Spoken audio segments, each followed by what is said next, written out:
apa hukumnya kotoran kucing atau air kencing kucing? Air kencing kucing dan pipis kucing dan kotorannya. Karena ada sementara yang menyebutkan itu hukumnya suci. Baik, kami sampaikan, saya belum menemukan siapa yang menyebutkan itu suci. Karena hadis-hadis yang menyebutkan tentang kucing tidak menyebutkan kotorannya yang suci. Bukan pipisnya, tapi air liurnya. Ya, hadisnya benar yang disebutkan, tapi cara memahami hadisnya keliru. Apa sebabnya? Dua hal. Pertama, hadisnya tidak dibaca dengan ilmu hadisnya. Dalam ilmu hadis ketika akan membaca hadis, selain melihat bahasa hadis, juga melihat asbabul wurudnya. Sebab kenapa hadis itu muncul. Antum lacak lagi tentang hadis kucing itu yang sekarang marak dibincangkan, itu setidaknya ada di Abu Daud nomor hadis 75, di An-Nasai nomor hadis 68, di At-Tirmidzi nomor hadis 92. Ketika disebutkan seluruhnya, itu merujuk pada sahabat Qatadah radhiyallahu taala anhu. Gimana kisahnya? Kisahnya ketika beliau berkunjung ke rumah anaknya, kemudian akan berwudu, menantunya melihat akan berwudu, air yang digunakan dijilat oleh kucing sebelumnya. Begitu dijilat, tetap air wudu itu digunakan oleh beliau. Menantunya bengong. Kata beliau, kenapa engkau bengong seperti itu? Maka dijelaskanlah oleh beliau, keluarlah kalimat itu. Innaha laysat binajasin wa hiya minat tawafina alaikum.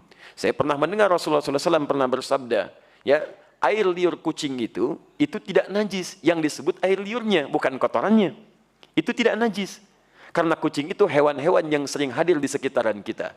Baik, dari mana tahu itu menunjuk pada air liur? Baca hadis 76-nya di riwayat Abu Daud.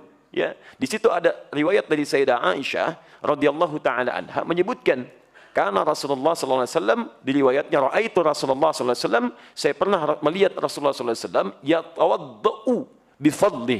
Beliau pernah berwudu menggunakan air yang pernah dijilat oleh kucing. Jadi berbicara tentang air liurnya, bukan berbicara tentang kotorannya. Sekaligus ingin membedakan air liur kucing dengan air liur anjing.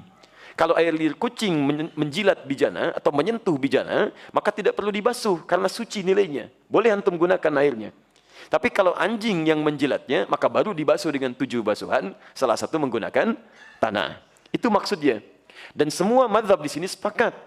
Makanya ketika disebutkan dalam kitab Al-Ikhtiyarat di halaman ke-26, disebutkan qaul sampai ke Syafi'i, sampai ke Ahmad. Dan disimpulkan wa qaulul ashab. Qaulul ashab.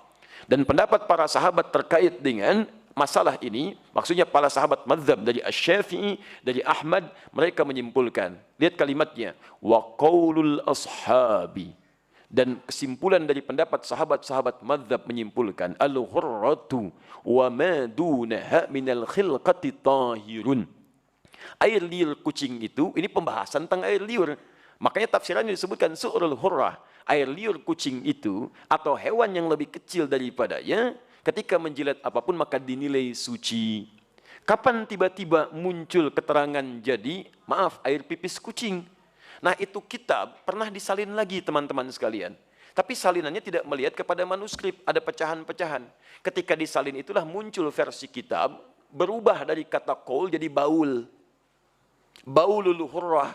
Asalnya qaulul ashab fil hurrati. Qaulul ashabnya hilang jadi baulul hurrah. Baul itu artinya air pipis. Maka berubah terjemahan.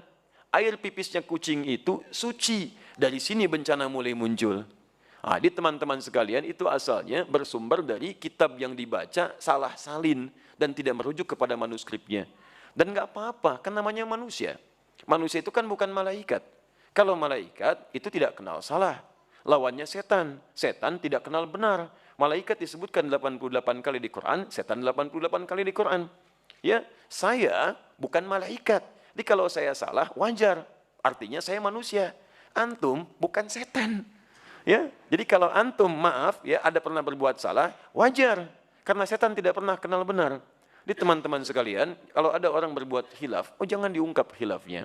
Cukup kemudian kita koreksi dengan cara yang baik dan tidak perlu kemudian dibesar-besarkan sehingga menjadi aib. Kadang-kadang kebenaran dan kebaikannya lebih banyak dibandingkan dengan kekurangannya. Di situ kita bisa bersikap kata Al-Quran surah ke-5 ayat ke-8 paling kanan di pertengahan. Ingat baik-baik. Jangan sampai rasa tidak suka kita pada seseorang atau suatu kaum membuat kita berlaku tidak adil. Wala yajrimannakum syana'anu qaumin 'ala alla ta'dilu. I'dilu huwa aqrabu littaqwa. Jadi kalau antum tidak suka pada seseorang, jangan sampai bersikap tidak adil. Pasti orang itu punya kebaikannya. Karena antipati nanti kebaikannya semua ditinggalkan. Itu tidak baik. Jelas ya?